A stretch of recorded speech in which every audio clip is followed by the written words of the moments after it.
Hello അസ്സലാമു അലൈക്കും. ഷിൻസിസ് വ്ളോഗിലെ പുതിയ വീഡിയോയിലേക്ക് എല്ലാവർക്കും സ്വാഗതം. എല്ലാവരും സുഖമായിരിക്കുന്നുണ്ടല്ലോ? അൽഹംദുലില്ലാഹ് ഞങ്ങളും ഇവിടെ സുഖമായിരിക്കുന്നു കേട്ടോ. ഇന്ന് ഞാൻ വന്നിട്ടുള്ളത് ഒരു റൈസിൻ്റെ റെസിപ്പി ആയിട്ടാണ്. നമ്മുടെ മക്കൾക്കൊക്കെ ലഞ്ച് ബോക്സിൽ കൊടുത്തേക്കാൻ പറ്റിയിട്ടുള്ള ഒരു അടിപൊളിയായിട്ടുള്ള നല്ല ടേസ്റ്റി ആയിട്ടുള്ള ഒരു റൈസാണ് കേട്ടോ. അപ്പോൾ നമ്മളിതിൽ ചിക്കനോ മട്ടനോ അല്ലെങ്കിൽ ബീഫോ അല്ലെങ്കിൽ കോഴിമുട്ടയോ ഒന്നും വേണ്ട, ഇതൊന്നും ഇല്ലാണ്ട് സോയ ചങ്ക്സ് ഉണ്ടല്ലോ അത് വെച്ചിട്ടാണ് കേട്ടോ ഞാനിത് ചെയ്തിട്ടുള്ളത്. അപ്പോൾ നമുക്ക് സോയ വെച്ചിട്ടുള്ള ഒരു റൈസിൻ്റെ റെസിപ്പിയാണ് കേട്ടോ. നേരെ വീഡിയോയിലേക്ക് പോവാം. അപ്പോൾ വീഡിയോ മുഴുവനായിട്ട് കാണാൻ വേണ്ടിയിട്ട് ഒന്ന് ശ്രമിക്കണം കേട്ടോ. അപ്പോൾ കുട്ടികൾ ഒത്തിരി ആയിട്ട് അവർക്ക് ഇഷ്ടമാവും. അതുപോലെ തന്നെ ലഞ്ച് ബോക്സിൽ കൊടുത്തയച്ചിട്ടുണ്ടെങ്കിൽ ഒരു പാത്രം കാലിയാക്കും കേട്ടോ. അത്രയ്ക്ക് ടേസ്റ്റി ആയിട്ടുള്ള ഒരു റൈസാണ്. അപ്പോൾ നമുക്ക് ഇതിൻ്റെ കൂടെ ബീഫും ചിക്കനും ഒന്നും വേണ്ട, അതൊന്നും ഇല്ലാതെ തന്നെ നമുക്ക് അടിപൊളിയായിട്ട് കഴിക്കാൻ പറ്റും. അപ്പോൾ അത് കണ്ടില്ല, നമുക്ക് റൈസ് ഒന്നും ഒട്ടിപ്പിടിക്കാത്ത രീതിയിലാണ് നമ്മൾ ഈ ഒരു റൈസ് ഞാൻ റെഡിയാക്കിയിട്ടുള്ളത്. ഇത് കണ്ടല്ലോ, നല്ല ടേസ്റ്റിയാണ്. അപ്പോൾ നമുക്കിത് എങ്ങനെ ഉണ്ടാക്കാൻ നോക്കിയാലോ. അപ്പോൾ അതിന് വേണ്ടിയിട്ട് ഞാനിതാ ഒന്ന് തിളപ്പിച്ചെടുത്തിട്ട് മാറ്റി വെച്ചിട്ടുണ്ടായിരുന്നു. അപ്പോൾ അതിൻ്റെ ആ ഒരു തിളയൊക്കെ നിന്ന് ജസ്റ്റ് ഒന്ന് മൂടി വെച്ചിട്ടുണ്ടായിരുന്നതാണ് കേട്ടോ. അപ്പോൾ ഇനി ഇത് നമുക്ക് പച്ചവെള്ളമൊക്കെ ഒഴിച്ച് നമ്മൾ സാധാരണ സോയ ചെയ്തെടുക്കുമല്ലോ, അതുപോലെ നമുക്ക് പിഴിഞ്ഞിട്ട് എടുക്കാം. അപ്പോൾ ഇതിലെ വെള്ളമെല്ലാം മാറ്റിയിട്ട് പിഴിഞ്ഞിട്ട് ഞാനൊന്ന് മാറ്റി എടുത്തിട്ട് വരാം കേട്ടോ. അപ്പോൾ ഞാൻ എടുത്തിട്ടുള്ളത് ചെറിയ ചെറിയ സോയ അതാണ് കേട്ടോ, വലുതല്ല. ഇനി നമുക്ക് വേണ്ടിയിട്ടുള്ളത് അരി. ഞാനിതാ ഈ ഒരു പാത്രത്തിലാണ് ഞാൻ അരിയുടെ അളവ് ഞാൻ കാണിക്കുന്നത്. 2 ഗ്ലാസ് അരി ഉണ്ട്. അപ്പോൾ അത് ഞാൻ ഒറ്റ പാത്രത്തിലാണ് കേട്ടോ സാധാരണ അരി അളന്നെടുക്കുക. അങ്ങനെ ആകുമ്പോൾ നമുക്ക് വെള്ളത്തിൻ്റെ അളവ് എടുക്കാനും എളുപ്പമാണ്. അപ്പോൾ അതുകൊണ്ട് ഇതിൽ ഒരു പാത്രം ആണ് എടുത്തിട്ടുള്ളത്. അപ്പോൾ 1 കപ്പ് അരി ഞാൻ മാറ്റി വെച്ചിട്ടുണ്ട്. ബിരിയാണി അരിയാണ്, പച്ചരി അല്ല കേട്ടോ. അപ്പോൾ അത് കഴുകിയിട്ട് വെള്ളമൊക്കെ വാർത്ത് വെക്കാൻ വേണ്ടിയിട്ട് വെക്കുക. അത് കുതിർക്കേണ്ട കാര്യമില്ല, നമ്മൾ കുക്കറിലൊന്ന് വിസിലടിച്ചിട്ടാണ് ഇത് ഉണ്ടാക്കുന്നത് കേട്ടോ. പിന്നെ നമുക്കതിലേക്ക് വേണ്ടിയിട്ടുള്ളത് ചെറിയ സവോളയാണ്. അപ്പോൾ 3 സവോള തിന്നായിട്ടാണ് ഞാൻ അരിഞ്ഞെടുത്തിട്ടുള്ളത്. വളരെ കനം കുറച്ചിട്ട് തന്നെ അരിയാൻ വേണ്ടിയിട്ട് ശ്രമിക്കുക കേട്ടോ. 2 തക്കാളി കട്ട് ചെയ്ത് വെച്ചിട്ടുണ്ട്. 5 പച്ചമുളക് കീറി വെച്ചിട്ടുണ്ട്. അതുപോലെ തന്നെ ചെറിയൊരു കഷ്ണം ഇഞ്ചിയും ഒരു 5ഓ 6ഓ വെളുത്തുള്ളിയും കൂടെ ചതച്ചെടുത്തിട്ടുള്ളതാണ്, പേസ്റ്റ് ആക്കിയിട്ടില്ല കേട്ടോ.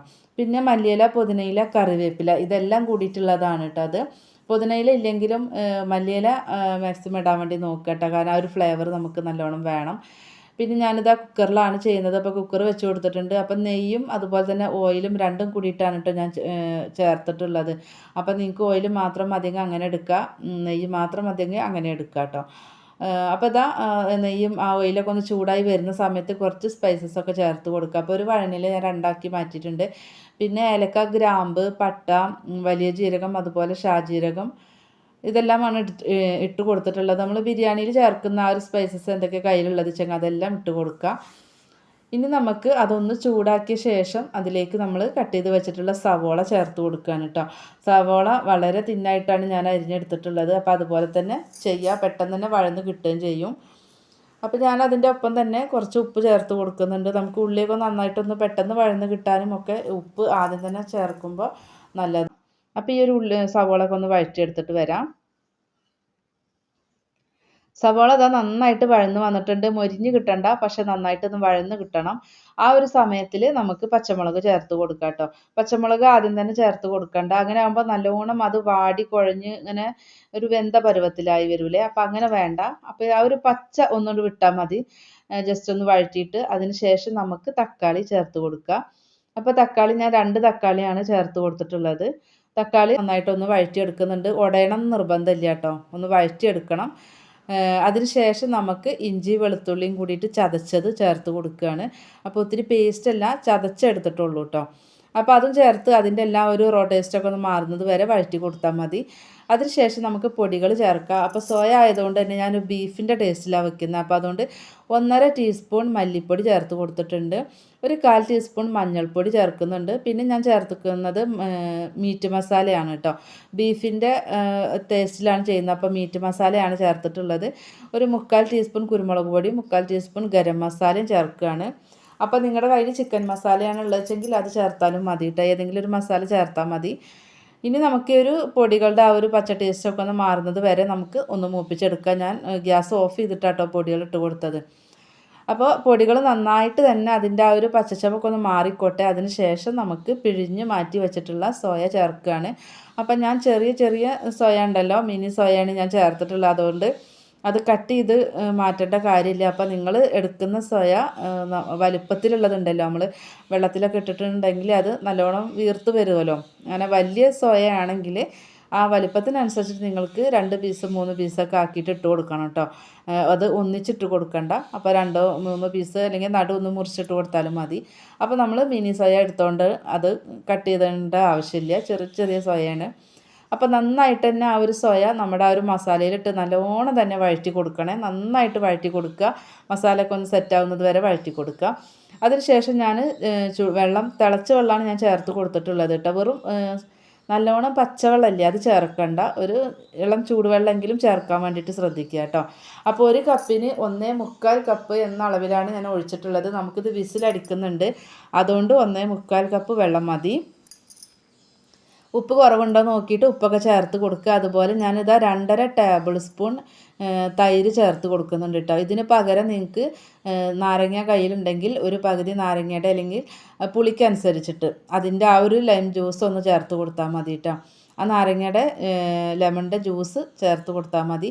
അപ്പോൾ ഞാൻ ചേർത്ത് കൊടുത്തിട്ടുള്ളത് തൈരാണ്. അപ്പോൾ അധികം പുളി ഇല്ലാത്ത തൈരാട്ടോ. അപ്പോൾ 2.5 ടേബിൾ സ്പൂൺ ഞാൻ ചേർത്തു കേട്ടോ. എനിക്ക് ആ 2.5 ടേബിൾ സ്പൂൺ തൈര് നമുക്ക് കറക്റ്റ് പുളിയായിരുന്നേ. അപ്പോൾ ഇനി അതിലേക്ക് നമുക്ക് മല്ലിയിലയും പുതിനയില അതുപോലെ കറിവേപ്പില. ഇനി മല്ലിയില എങ്ങനെയായാലും ഇടാൻ വേണ്ടി ശ്രദ്ധിക്കുക. പുതിനയില ഇല്ലെങ്കിലും കുഴപ്പമില്ല, മല്ലിയില ഉണ്ടാവണം കേട്ടോ. നമ്മുടെ റൈസിനൊരു പ്രത്യേക സ്വാദാണ്. അതിന് ശേഷം നന്നായിട്ടൊന്ന് ഇളക്കി കൊടുത്തിട്ടുണ്ടായിരുന്നു. നന്നായിട്ടൊരു തള വന്നോട്ടെ കേട്ടോ. വെള്ളം വറ്റുന്ന രീതിയിലല്ല, നന്നായിട്ടൊരു തള വരിക ഹൈ ഫ്ലെയിമിൽ വെച്ചിട്ട്. അപ്പോൾ നന്നായിട്ടൊന്ന് തിളയ്ക്കുന്ന സമയത്ത് നമ്മളിതാ വെള്ളമൊക്കെ മാറ്റി കഴുകി വൃത്തിയാക്കിയത് മാറ്റി വെച്ചിട്ടുണ്ടായിരുന്ന അരി ചേർത്ത് കൊടുക്കുകയാണ്. അതിലൊട്ടും വെള്ളം ഉണ്ടാവരുത് കേട്ടോ അരി ചേർക്കുമ്പോൾ. അപ്പോൾ നമുക്ക് ഈ ഒരു റൈസിലേക്ക് നമ്മൾ ചേർക്കുന്ന വെള്ളത്തിൻ്റെ അളവ് കൂടി പോകുള്ളൂ. അപ്പോൾ റൈസും ചേർത്തതിൻ്റെ ശേഷം നമുക്ക് നന്നായിട്ട് മിക്സ് ചെയ്ത് കൊടുക്കുക. ഉപ്പ് ചെക്ക് ചെയ്ത് നോക്കാൻ വേണ്ടിയിട്ട് മറക്കരുത്.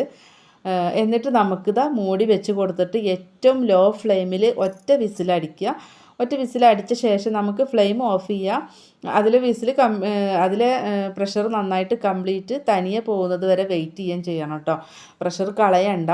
അപ്പോൾ ഒരു വിസിലടിച്ചാൽ മതി ഏറ്റവും ലോ ഫ്ലെയിമിൽ. അതിന് കഴിഞ്ഞിട്ട് അതിലെ പ്രഷർ തനിയെ പോയിട്ട് തുറന്ന് നോക്കാം. ഇപ്പോൾ ഞാനിതാ ഒരു വിസിലടിച്ചിട്ട് ഓഫ് ആക്കിയിട്ടുണ്ടായിരുന്നു. അപ്പോൾ അതിലെ പ്രഷറൊക്കെ കംപ്ലീറ്റ് പോയിട്ടുണ്ട്. അപ്പോൾ ഇനി നമുക്ക് തുറന്ന് നോക്കാം. അതുപോലെ തന്നെ നിങ്ങൾക്ക് ടൈം ഉണ്ടെന്നെങ്കിൽ അതിലെ പ്രഷർ കംപ്ലീറ്റ് പോയിട്ടും ഒരു 5-10 മിനിറ്റ് അവിടെ വെക്കുന്നത് നല്ലതാട്ടോ. അപ്പോൾ ഞാനിതിൻ്റെ പ്രഷർ കംപ്ലീറ്റ് പോയി അപ്പം തന്നെ തുറക്കുകയാണ്. ടൈമില്ല കേട്ടോ. മോൾക്ക് വൈകുന്നേരം വരെ ഒന്ന് ട്യൂഷൻ ഉണ്ട്. അപ്പോൾ അവൾക്ക് ലഞ്ച് ബോക്സിൽ കൊണ്ടുപോകാൻ വേണ്ടിയിട്ടാണ് കേട്ടോ. അപ്പോൾ അതുകൊണ്ട് ടൈം ഉണ്ടെങ്കിൽ ഒരു 10 മിനിറ്റും കൂടെ അങ്ങനെ ഇരുന്നോട്ടെ, എന്നിട്ട് തുറന്നാൽ മതിയേ. ഇപ്പോൾ നമ്മുടെ റൈസൊക്കെ അത് അടിപൊളിയായിട്ട് തന്നെ വെന്തിട്ടുണ്ട്. വേവ് കൂടിയിട്ടില്ല, അടിയിൽ പിടിച്ചിട്ടില്ല. അതുപോലെ തന്നെ നല്ല കറക്റ്റ് വേവായിട്ടുണ്ട് കണ്ടോ. റൈസ് തമ്മിൽ ഒട്ടിപ്പിടിക്കുക ഒന്നും ചെയ്തിട്ടില്ല കേട്ടോ. അപ്പോൾ നിങ്ങൾ ആ പുളിക്ക് വേണ്ടിയിട്ട് നാരങ്ങയോ എന്തെങ്കിലും ചേർക്കണം കേട്ടോ. അപ്പോൾ നമ്മുടെ റൈസ് റെഡി ആയിട്ടുണ്ട്. അപ്പോൾ എല്ലാവരും ഉണ്ടാക്കി നോക്കുക കേട്ടോ. സോയ റൈസ് നല്ല അടിപൊളി ടേസ്റ്റിയാണ്. അപ്പോൾ ഈ ഒരു ബിരിയാണി കഴിക്കുന്ന സമയത്ത് നമുക്ക് ബീഫ് ബിരിയാണിയുടെ ടേസ്റ്റ് ആട്ടോ കിട്ടുന്നത്. അപ്പോൾ എല്ലാവരും ഉണ്ടാക്കി നോക്കുക. പുതുതായിട്ട് കാണുന്നവർ ഒന്ന് സബ്സ്ക്രൈബ് ചെയ്യാനും സപ്പോർട്ട് ചെയ്യാനും മറക്കല്ലേ. നമ്മളെ ചാനലിൽ ഒത്തിരി റെസിപ്പികൾ അപ്ലോഡ് ചെയ്തിട്ടുണ്ട്. അതും കൂടെ ഒന്ന് കണ്ടു നോക്കിയിട്ട് നിങ്ങൾ ഉണ്ടാക്കി നോക്കുക കേട്ടോ. മക്കൾക്ക് ലഞ്ച് ബോക്സിൽ കൊടുത്തയക്കാൻ പറ്റിയിട്ടുള്ള ഒത്തിരി റെസിപ്പികൾ ഞാൻ അപ്ലോഡ് ചെയ്തിട്ടുണ്ട്. അപ്പോൾ അതൊക്കെ ഒന്ന് കണ്ടു നോക്കിയിട്ട് മക്കൾക്കൊന്ന് ഉണ്ടാക്കി കൊടുത്ത് നോക്കണം കേട്ടോ.